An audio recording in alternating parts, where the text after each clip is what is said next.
You're listening to Monday Matters, a Principal Matters podcast production. Hi, friends. Welcome back to Principal Matters, the School Leaders Podcast, for our Monday Matters episode. This is Will Parker, along with my co-host, Dr. Jen Schwanke. If you would like to listen to our flagship shows on Wednesday, please do, and our Friday Encore episodes, and please share them out, because the more you share out these episodes or like them, then the more friends we get to make across the webosphere, the internet sphere, the atmosphere, whatever happens out there. But we set aside Mondays just as a way for Jen and I to catch up on current events and thoughts. And so, Jen, I just wanted to ask you, what are some lessons you've been learning in some of the professional development and work you've been doing with leaders? Well, I had I was able to present twice to a group of senior leaders in Ohio not too long ago, and I had planned for a 45-minute session, and I think I needed about 3 hours, because in the end I was, when you do that race to the end because you realize you're running out of time. What was really fascinating about this is I had done some research to talk about the different ways that women lead. And I stumbled across some research from the Harvard Kennedy Center. And I started to share this with the group. And it was transformative, not only because to the audience it felt so true, but because I really think there's a lot of learning in it for all of us, women, men, and everything in between. The studies showed that in dealing with conflicts, and in this particular case, it was foreign political wartime conflicts.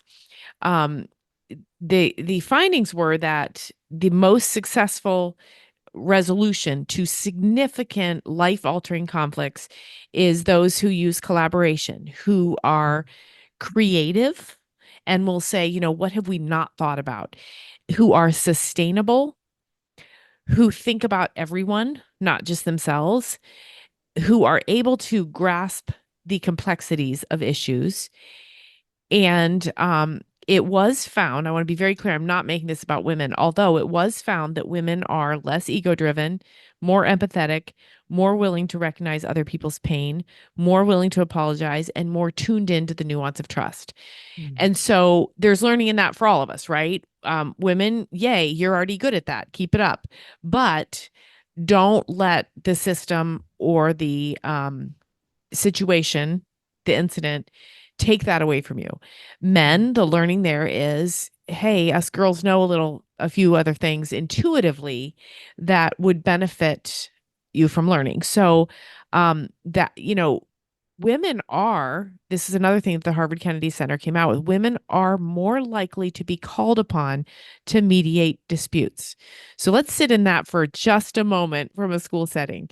That explains why a teacher who's struggling might go to a female teacher to vent, which can easily be misconstrued as gossip, but maybe it's, help me, because I know you can do this. And, I haven't fully dissected all this yet, but I think it's worth some time to consider. That is so cool, Jen. So you're reminding me of, this was 4 or 5 years ago, I came across a TED Talk by Margaret Heffernan called "Forgetting the Pecking Order at Work," and I'll find a link so Emily can put it in the show notes. But same exact research that she was showing, and she's a business. She's owned and developed lots of tech companies, but she was showing the same thing, that when you look at groups that are highly effective in their outcomes, and you compare them across the spectrums, groups that include more women in them tend to have, like you said, stronger collaboration, the ability for diverse voices. And so, and her point, like yours, wasn't, well, therefore you should just have a team of women. Her point was, no, we should invite the diversity that exists among the people with whom we can work. But women do provide a very unique strength sometimes in settings that make them such an asset in leadership. Well, and men have their own similar list, right? Which I don't have at the ready to share, but I betcha it's a lot like putting a puzzle together when you think about effective team. Because if you can identify, not necessarily along male female lines, but personal strengths and areas where you're not so great, if you can find someone else on your team or in the room where you can say, hey, this is not my jam. Hey, can you, I know you are really good at this, so help me think straight here, so as an example, I can get, when emotions run high, I can take it very, very personally. And I can look at my male colleague and say, this isn't about me, right? And he'll be like, it has nothing to do with you. Oh my gosh, let that go. So if you have someone who can counter your own spiral, then that will help you be your best self in any situation like that. No, I love that. I'm just laughing because I worked in partnership with a site principal, an old friend, Donna Brogan, for years. I was her AP. She was my principal, and man, we did so much problem solving together. And she told me one day, she says, "Well, I have a secret." She's like, "I have there's kryptonite there. I have this thing that I can't get over when a boy cries in front of me." Ah, It's like she's like, so if you're with me and a boy starts crying, you're probably gonna have to take over because I just melt. And she's yeah, like that. She's like, just that's just my weakness. But I've seen her be so strong in so many settings where I wasn't yeah, strong. And so yeah, it's just so funny that she was like, this is the thing. And so I'm right, just letting you know. right, And I probably am the same way.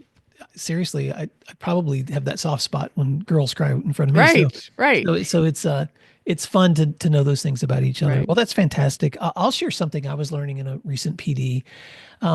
We were doing a session with one of the Grow Academies that I lead on leadership, and at the end, I just decided to bring into the conversation some tips on maintaining sanity, especially because I just like to use the phrase servant leadership or caring professionals. I mean, there's so many ways to describe what we do, but sometimes people they serve with such big hearts that they start feeling really beat up or they feel so overwhelmed or so burdened. And so, if you don't mind, Jen, I'm going to share a few things I shared with that group because at the end of it, I had several people reach back to me to just say, man, those were some good reminders.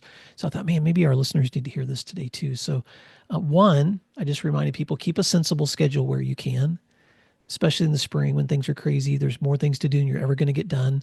So if you have control over certain things, especially your morning routines or how you wrap up the day, keep a sensible schedule where you can.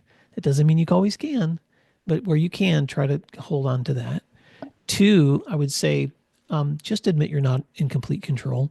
Hmm. It's sometimes it's good for me just to go, man, I can only control what I can control and stop pretending like I'm God and can control all the things I can't. Three, let's be practical. Maintain a to-do list and then prioritize it and share it with other people. Don't just keep it for yourself.